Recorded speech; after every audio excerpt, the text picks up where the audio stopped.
Baden porte l'entière responsabilité, mais le gouvernement, une goalon. Le cabinet, il approuve, une goalon. Il promène l'île Maurice avec bénédiction en niveau de Dagnat à une catastrophe avant longtemps.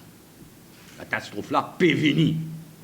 Et dans ce cas-là, un tiraillement entre Baden et le cheminat Raidou, il a affaibli nous, mauvaise qualité vis-à-vis de l'Inde. Il fait nous passe pour un ridicule.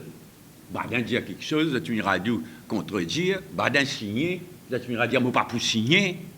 Avant-hier, les vins maltraitent le cheminat Raidou encore, ils permettent, ils disent, les étudiants, même ça, reprends-les, s'il te les, et Jagnat tolère tout ça là, content, je suis d'accord, s'il comprend qui n'arrive, qui peut arriver, qui peut arriver.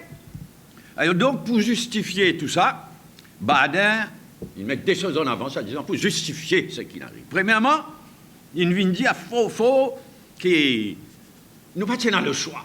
Maurice pas tenir le choix parce qu'il donne ce qu'il appelle un notice of termination pour mettre fin au Double Taxation Avoidance Agreement. Et là, le haut-commissaire de l'Inde, il vient démentir, carré, un gif diplomatique, un démenti catégorique. Si vous êtes démissionné à aller, ça va la honte, là. Et aujourd'hui, quand nous réalisons qu'Anirou Jagnat, prisonnier pénal, l'autre mot de Baden, dans toutes sortes de dossiers. Deuxièmement, l'INVIN parle de cadeaux, de subventions de 350 millions US dollars. Dans ce contexte-là, le haut-commissaire de l'Inde a raison, il y a quelques jours de cela, il rappelle que quand le Premier ministre Modi qui visite Maurice, il a offert une special line of credit à bonnes conditions bien positives à l'île Maurice de 500 millions de US dollars. Et il y a un consensus que le secteur offshore représente à peu près 5% de nos GDP. 18 milliards en 2015. 75% de sa business-là, c'est en direction de l'Inde. Ce qui veut dire 13 milliards. 75%. 13 milliards. Ça veut dire que sa compensation qui va un peu causer là. 12,7 milliards en fait. 10 en bas, ça 13 milliards qui menacent là. Mais il y a Baden peut présenter. C'est une grande affaire. Et c'est une banane de valeur, nous business en direction de l'Inde, nous business offshore, pardon. C'est qui Baden appelle compensation, il appelle cadeau. La majeure partie parle d'un bâtiment. Heritage City, pour sa projet qui peut être une catastrophe, lui disons ça. Au lieu dans l'économie réelle qui produit la richesse et dans l'élimination de la pauvreté, qui est encore là, qui peut être en lit au bas complètement. Quant à métro léger, il n'est plus connu que le gouvernement était, il ne peut pas que l'État, c'est là, causé dans l'air qui est métro léger peut revenir. Non, à guetter.